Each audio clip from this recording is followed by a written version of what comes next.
मसीह यीशु के जलाली कदूस महीब उत्तम लासानी नाम में हम सब पर उसकी बरकत अब से लेकर हमेशा तक ठहरी रहे। सब कहें आमीन। आमीन।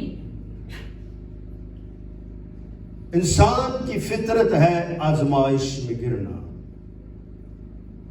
फितरत इंसानी क्या है? आजमाइश में गिरना। मगर खुदा जो खुदाबंदों का खुदा है, जिसके हम पूरे दिल से शुक्रगुजारी करते हैं और जो हमें यह हुक्म देता है कि मबूदों के सामने जाओ और मदासराई करो, और जिसने अपने कलाम को हर नाम से ज्यादा अजमत फसीलत बख्शी, वो नाम सब नामों से आला है, जिसके आगे हर एक घुटना झुक जाएगा, चाहे वो घुटना आसमान पर हो, चाहे वो घुटना जमीन पर हो। ये लाज़िम है, ये उसके कौल, उसके वादे के मुताबिक है कि हर जिंदगी जो सांस रखती है उसको खुदा के ताबे रहना बहुत जरूरी है। आज की जो तलावते मुबारका जो पढ़ी गई, पौलुस रसूल का खत अब्रानियों की कलीसिया के नाम और उसके 11 बाब और उसकी 9वीं और 10वीं आयत में हम देखते हैं एक मकाशवा है, एक ईमान की तसल्ली है, एक ईमान की सकूनत है और एक ईमान की बका है, और जिंदगी के जिफा का प्याला हमारे हाथों में दिया गया है। और वो क्या है? 9वीं आयत मिलकर, ईमान ही से उसने मुल्क के मौत में क्या की? उसी तरह क्या है? मसफराना तौर पर बुदबाश की, गोया गैर मुल्क है और जहाद और यकूब समेत जो उसके साथ उसी वादे के क्या थे? वारिस थे। खेमों में क्या करते थे? सुकूनत की, क्योंकि वो उस पैदाश शहर का क्या था? उम्मीदवार था। कौन? इब्राहिम।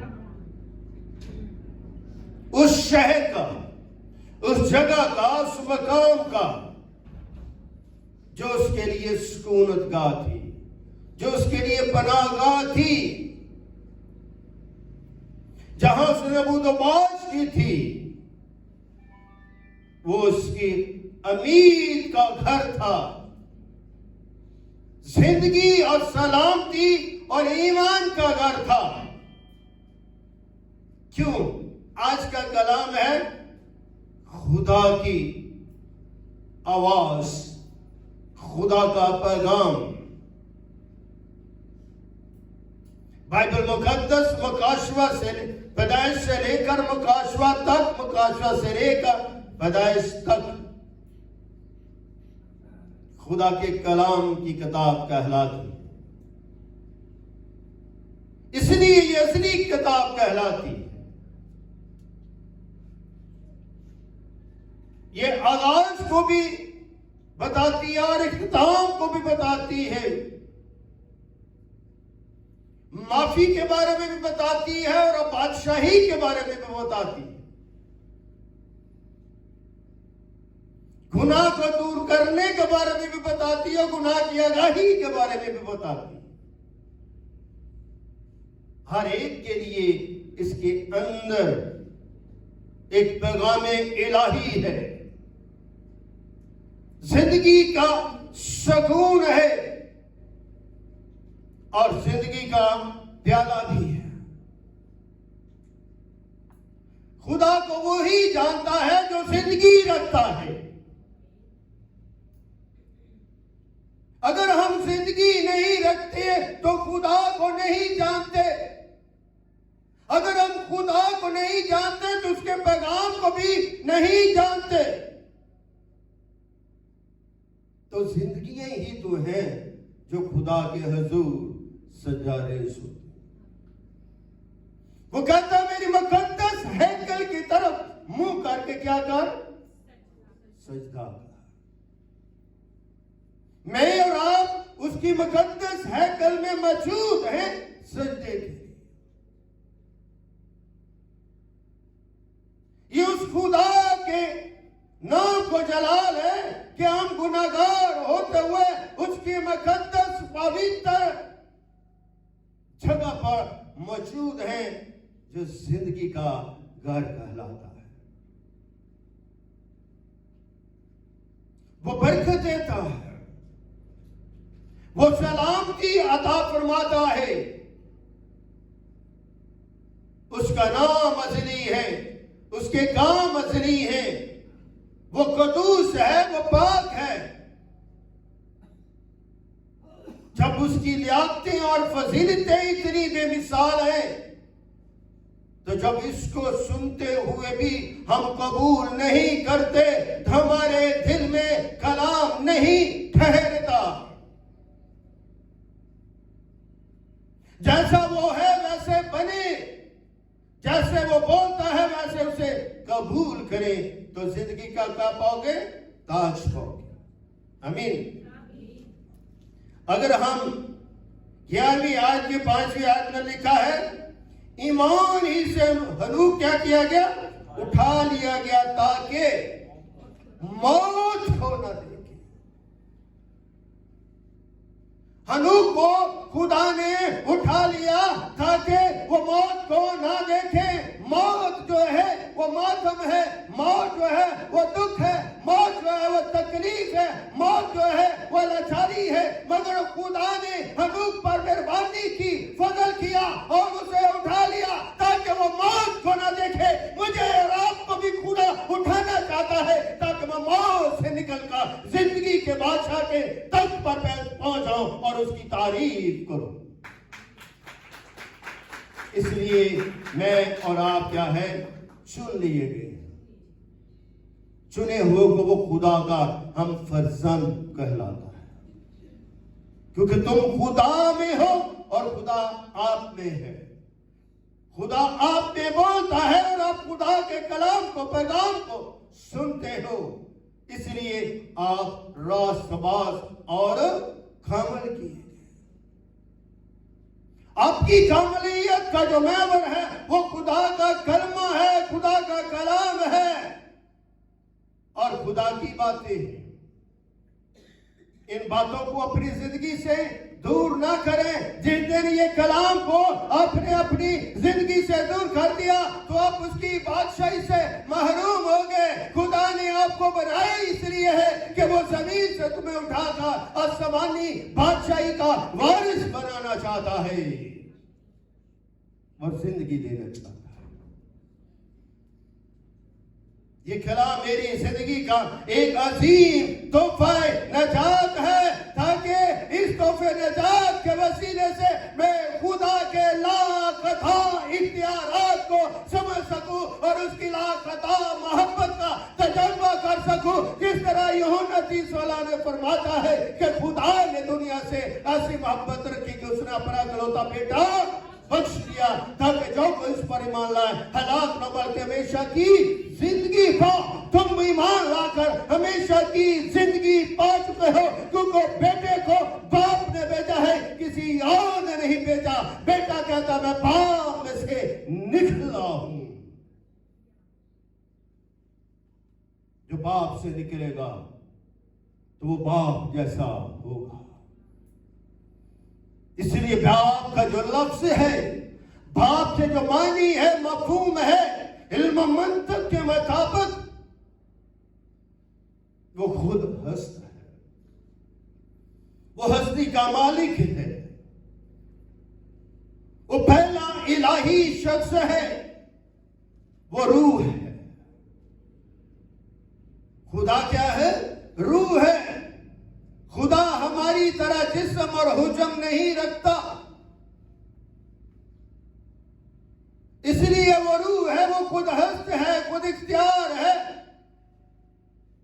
और वो जिफाकश है, वो जिंदगी का मंबा है। उस हस्ती का तजर्बा करें। आज का कलाम हमारे लिए इसीलिए है कि हम अपनी जिंदगी का तजर्बा करें, ताकि उठा जाने से पहले मेरी जिंदगी में उस खुदा जो लापता है, जो खुद हस्त है, जो खुदारू है, उसकी गवाही मेरी जिंदगी में ठहरी रहे।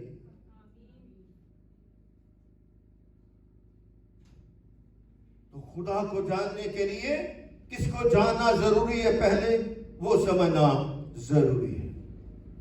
उस शख्सियत की फजीलत को, उसकी मोहब्बत को समझना जरूरी है। और वो शख्स कौन है? कलाम मुजस्सम है, कलमा इब्नियत है, करमतुल्लाह है, रूह अल्लाह है, जिसका नाम खुदा ने रखा। क्या नाम रखा?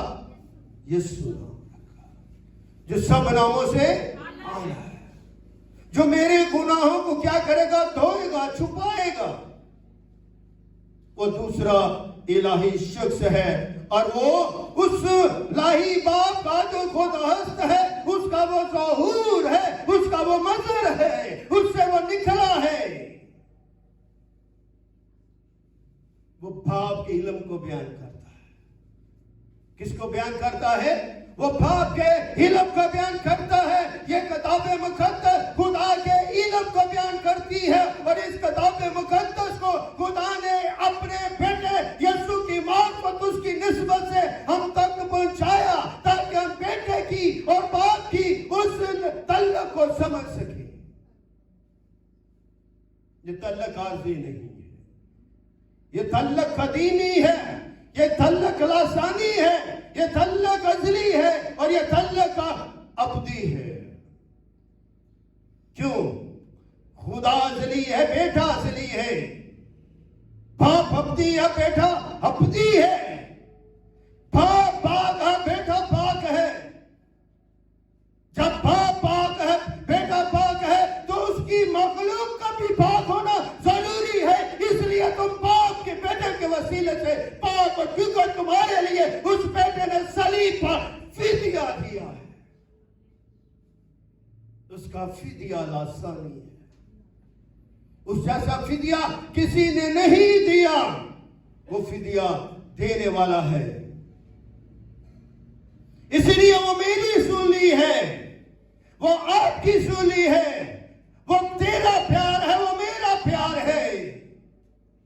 और वो सलीब उठाता चला कलवरी को, बना आपकी शान है। इसलिए जब हम ये जान जाते हैं कि वो मेरी सूली है, वो मेरी सूली है, वो मेरा प्यार है, वो मेरा प्यार है, जब उसके प्यार में क्या हो जाते हैं? दाखिल हो जाते हैं, शामिल हो जाते हैं, रिश्ता हमारा बन जाता है। और ये रिश्ता जो है आरज़ी नहीं, ये रिश्ता कदीमी बन जाता है, क्योंकि इस रिश्ते के लिए खुदा बेटे ने खुदा बाप ने अपने बेटे की कुर्बानी का खून का रंग हमें दिया है। तुम रंगे हुए, तुम्हारी जिंदगी का अपना कोई रंग नहीं, बल्कि तुम बेटे के लहू से रंगे हुए हैं। इस रंग को कोई दूर नहीं कर सकता, क्योंकि ये रंग जो दिया है वो कलाम मुजस्सम ने दिया है और बाप की मर्जी से दिया है। और इस रंग का तल्लक इस कलाम खुदा से है। तेरा कलाम मेरे कदमों के लिए चिराग, मेरी राह के लिए क्या है? रोशनी है। और ये रंग क्या है? रोशनी का। रूहुल कुद्दुस क्या है? बाप और बेटे की मोहब्बत का अखनूम है। किसकी मोहब्बत का? बाप का जो अजली है, बेटा जो अजली है, उनकी मोहब्बत का ये कदीमी लासानी सबूत है जो मोहब्बत की सूरत में है, और ये तीसरा इलाही शख्स है, और ये तीनों खुदा बाप की ज़ाते करीमा के अंदर मुतहिद हैं, और ये जुदा नहीं हो सकते, नहीं किए जा सकते। इनका रिश्ता भी अज़ली था और इनका रिश्ता भी कदीमी था, और ये तीनों लासानी है, जो भी काम करते हैं ये मिलकर करते हैं। इसलिए ये मेरी तसलीस फिल तौहीद है। हम ना तसलीसी हैं, हम ना तौहीदी हैं, बल्कि हम तसलीस व तौहीद के ऊपर ईमान रखते हैं। आमीन। हमें अपने ईमान का मालूम होना चाहिए, जानकारी होनी चाहिए। जब इन बातों से अगर हम सीखते चले जाते हैं तब खुदा के लोग बन जाते हैं। जब हम खुदा के लोग बनते हैं तो हमारे अंदर खिदमत के जज्बात उभरते हैं। किस चीज के जज्बात उतरते हैं?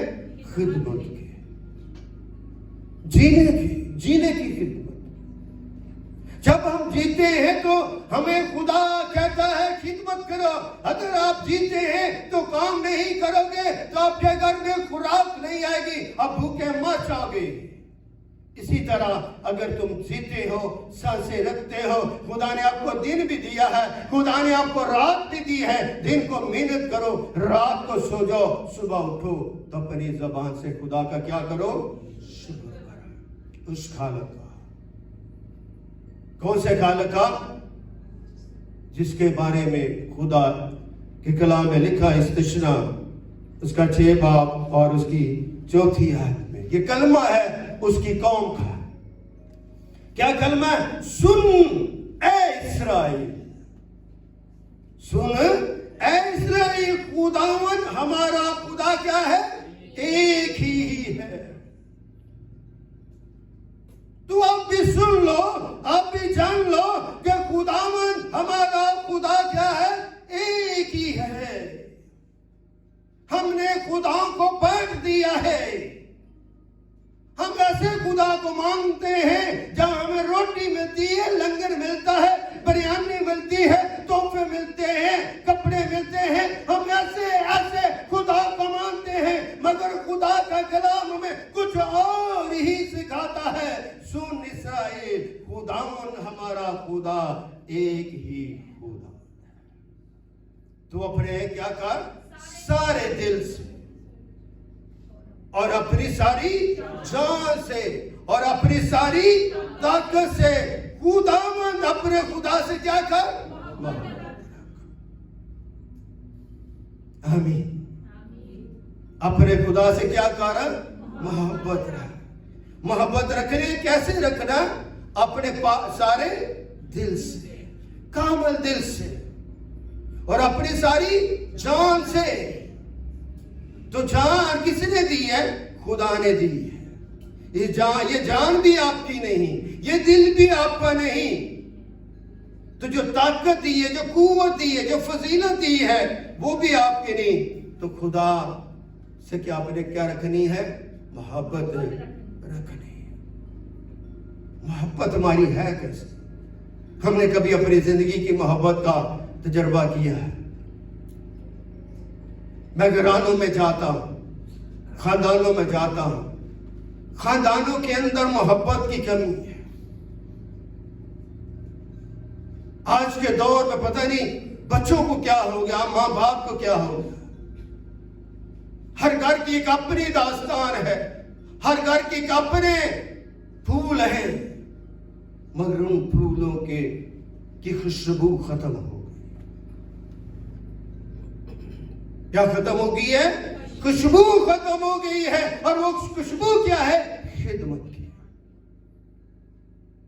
जिस तरह हमें अपनी जिंदगी का दिल, जान, ताकत, कुव्वत और खुदा की मोहब्बत का तजर्बा हो गया, तो हमें खुदा के कलाम का भी तजर्बा हो जाए। ये आपका हमारा खुदा के घर क्या है?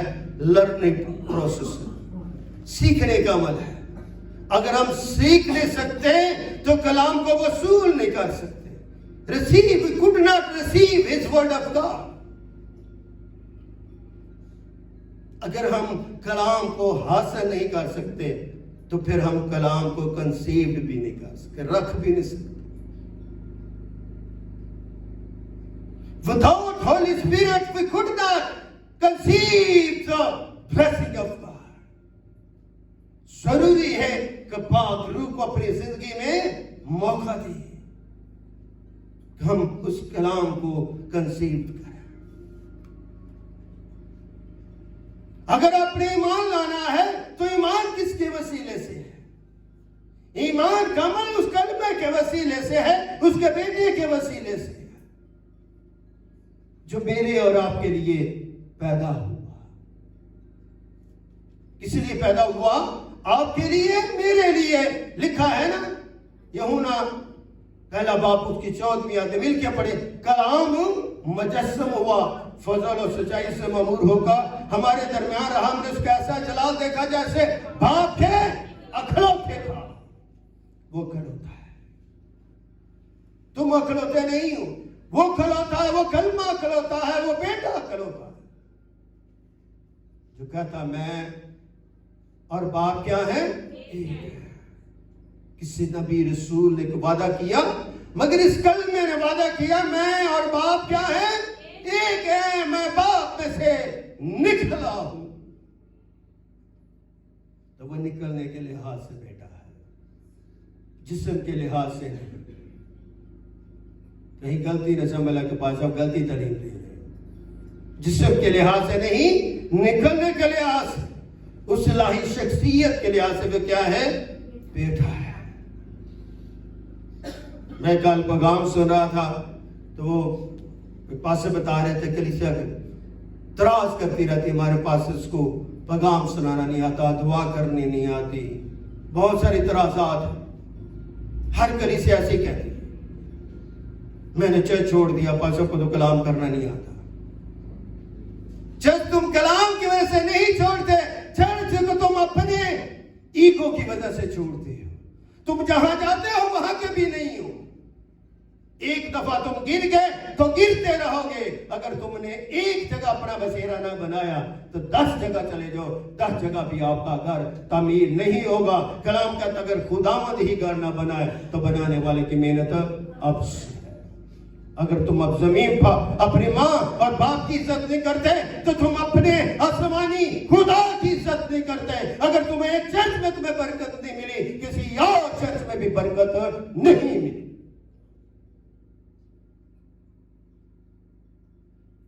इसलिए कलीसिया को अपना ध्यान खुद से रखना। अगर कलीसिया अपना ध्यान खुद से नहीं रखती, अपनी कफालत खुद से नहीं करती, वो कभी तरक्की नहीं पाती। अगर आप अपने घर में अपने खादम को नहीं देखते, अपने दुख सुख में, तो आपकी औलाद को क्या पता है कि आपका खादम कौन है। अगर आपने खुदा की खिदमत करनी है, खुदा के वादे में शरीक होना है और बुलाए हुए में शरीक होना है और उसकी मीरास का हिस्सेदार होना है, तो अपने आप को खाली करें और कलाम में मुकद्दस के कब्जे में आ जाए। अपने ऊपर से, अपनी जिंदगी से बुरी तासीरों को दूर कर दे, बुरी रूहों को दूर कर दे, मुसीबतों को दूर कर दे, लाचारी को दूर कर दे और खुदावंद के हुजूर पेश होते। हन्ना के बारे में हम जानते थे, 5 बड़ा इलाज कराया होगा, बड़ी दवाएं करवाई होंगी, बड़े लोगों के पास गई होंगी, कुछ न वाक़ रहा तो उसने अपने आप को सरेंडर करके खुदा की चौखट पर पहुंचा। हमें भी अपने आप को खाली करके खुदा की चौखट तक पहुंचना है, ताकि हम जानते रहें, समझते रहें और अपनी जिंदगी को खुदा के सुपुर्द।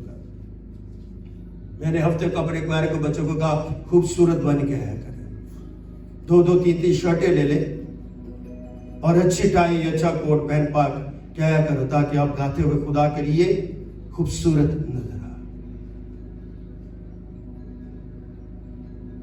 खूबसूरती बहुत जरूरी है, ईमान की और बदन की। अगर हम बदन के तौर पर खूबसूरत नहीं है तो ईमान के तौर पर भी हम खूबसूरत नहीं है।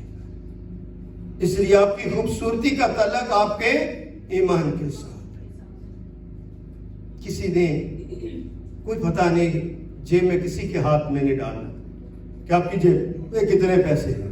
जिसने भी देखना आपके चेहरे को देखना, अपने चेहरे को खूबसूरत बनाया ताकि आप खुदा में क्या नजर आए, खूबसूरत नजर आए।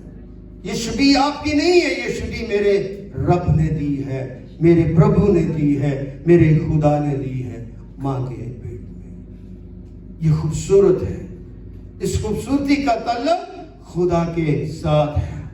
अपने रिश्ते को बनाइए, अपने खुदा के साथ जुड़ जाए। जब हम खुदा के साथ जुड़ जाते हैं तो वादे के फरजान बन जाते हैं। जब हम खुदा के वादे के फरजान बन जाते हैं तो हमारा दिल क्या कहता है, रूहे खुदा रूहे ईमान, रूहे खुदा रूहे ईमान, मेरा यीशु मेरा खुदा, रूहे अदर रूहे फजल, मेरा यीशु मेरा खुदा। रूह ने मुझको छू लिया है, रूह ने मुझको धो दिया है, रूह ने मुझको छू लिया है, रूह ने मुझको धो दिया है। रूह है वादा तेरा, मेरा यीशु मेरा खुदा। खुदा आपको बड़ी बरकत दे।